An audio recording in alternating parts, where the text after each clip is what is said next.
So Amanda, it's campaign season and we're counting down to this November's election, proving that every election matters. You are running for a special election to fill the vacancy of Texas Congressional District 18, which is a historic district. Lots of conversation about redistricting in Texas. Before we get into a discussion around the politics of the moment in Texas, share a little bit about your journey. You're, originally from Houston. You've sowed your time, talent back into the city that raised you. Absolutely. Well, first of all, Glenda, this is a really critical time in our nation's trajectory. And so to be at the center of this redistricting fight and battle and be at the center of this, special election is a really important time. I'm no stranger to the 18th Congressional District, which of course is historic. It was once held by Barbara Jordan, Mickey Leland, Craig Washington, Sheila Jackson Lee, and Sylvester Turner, who all of them fought for people and for justice. And so it's important that the next leg of this journey be someone who can uphold that legacy of fighting for what's right, no matter what the consequences, but also somebody who can truly forge a path for our future, one in which we can all thrive. And I think that's the objective and goal. For me, I take it very personally on a number of levels because I did grow up in a district. I was born and raised there. I still live in the district to this day. And, it's important to me that we get it right when it comes to making sure that we have opportunity we create for our small business owners. My great uncles used to own an old C&L shoe repair on Lyons Avenue in the heart of the district, in the historic portion of the district. And so when I think about small business ownership, or when I think about things like healthcare, when I was growing up, my father was very sick with something called multiple myeloma, which ended up taking his life when I was a teenager. And so I remember asking my dad questions about what would happen if the insurance, what if they said no to the life-saving treatments that my father did need? And my dad would just look at me and say, well, we would just have to figure something else out. And I knew then, just like I know now, that was the wrong answer. And the right answer should have been having systems in place that help save lives and help support families and help really understand that there are real lives that are hanging in the balance of the decisions we make, the systems we create, and that's got to be at the forefront of the next leader's mind for this district is healthcare, economic opportunity, and also education. We're seeing our president shut down opportunities and access to education rather than expand them. And so for a district like this, where you've had such legendary, powerful voices advocating on its behalf, to go from that to now being silenced. Glenda, if you count the time from when Congresswoman Sheila Jackson Lee got sick and passed, and Congressman Turner passing away, and then our governor making the decision to play games with this special election, when I say games, delaying it, and then of course the fact that we're likely going to have a runoff, we're talking about a period of 18 months where the 800,000 people who have lived in this district have had no voice, they've had no vote, they've had no federal advocate for funding for that period of time. And then the redistricting to happen in the middle of all of that is just adding insult to injury. So it's time that we get this seat filled, but make sure that we fill it in the right way, one in which we're really passing a torch forward. And this next leg of the journey is one that honors the past, but really helps us to seize our full potential, because that's what it's all about. That's what leadership is. Yeah. And so you would be hitting the ground running when the voters vote you in to fulfill the rest of the term for that seat. That being said, you would be coming to Washington during some of the most politically toxic, certainly the most politically toxic and racially divisive time in our generation. Correct. And it is something to say about you running into your leadership, wanting to come to Washington, bringing your experience to a body that is divided, dysfunctional. Share a little bit about what are the top issues you're hearing from the voters, that you'll be carrying that voice that has had a void to Washington. Well, I think first and foremost, people are feeling a strong sense, in addition to not having their voting member in place, there is an overwhelming sense of anxiety. People feel overwhelmed. disengaged even. And so you see people, when I knock doors and I talk to residents, the first thing they say to me is, well, what can we do? They want a plan. They want leadership. They want to hear how we can improve and get out of this mess, because mess is the best way to describe the toxic environment in which we now live. And we've got to put leaders in place that are going to have clarity of purpose and mission, and find ways to re-engage the public who has in many ways disengaged. I know so many people who were just deeply disappointed by how the presidential election turned out, and decided then to say, hey, I got to take a step back, but we need you to step back in, because Trump's agenda depends on you staying disengaged. And so we have got to elevate those voices again, get them re-engaged, but you've got to do that by showing people where are we heading.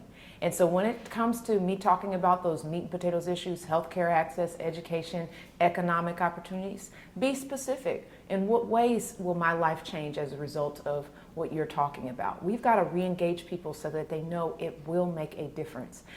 For us in the 18th Congressional District, we have seen, something called, and this has happened nationally, in this period of time, this 18-month period of time where the seat has been vacant, we have seen the big, beautiful bill get passed. Of course, as you know, it cut $900 billion in Medicaid spending. It cut $300 billion from SNAP. It told people who were seeking graduate student education that their loans would have to be capped, and so much more to reduce healthcare access and other things. So when that passed, do you know it passed by a margin of 1 vote? Had I been in the seat on time, I could have been the vote to block it. And so we've got a lot that's riding on the seat, and in this moment, people want to know how I'm going to afford to live in the America of today. We know Trump campaigned time and time again on the economy, and as soon as he got in there, he said, I can't do anything about that. And he started, levying tariffs to destabilize it further. Groceries. The price of groceries aren't going down, they're going in the opposite direction. It's becoming more unaffordable. Unemployment is going up. We are seeing our economy get destroyed right before our eyes. People want that stabilized, and they want to seize opportunity that they should be seizing had this not been occurring. So that's one. 2, healthcare. Again, we're going back in time. We had, under the Biden administration, the first time that we've really gotten a handle for our senior citizens, that is, on prescription drug costs. They finally instituted a cap. And now, of course, the Trump administration is seeking to reverse that cap. Why would we go back to an era in which we have seniors in the United States of America literally having to make a choice as to whether they're going to pay rent or take their prescription drugs? Or in many cases, seniors I've talked to, they ration their drugs. Take the prescription in the morning, take something over the counter in the evening. These are things that really impede someone's ability to thrive and live, for that matter. And we can't go back to that. So healthcare, as it relates to accessing the Affordable Care Act, improving on it, as opposed to making it more difficult to access, these are things that we need to be doing right away. Also, again, the dismantling of the Department of Education, that's going to have dire effects for the next generation. It's already enough that we're playing politics with people's lives, and then to do that with our future as well is just unconscionable. We have to start putting resources back into our public schools, and with the dismantling of the Department of Education, you're taking resources away from some of the most vulnerable residents that are vulnerable students, those with special needs and others that need those resources.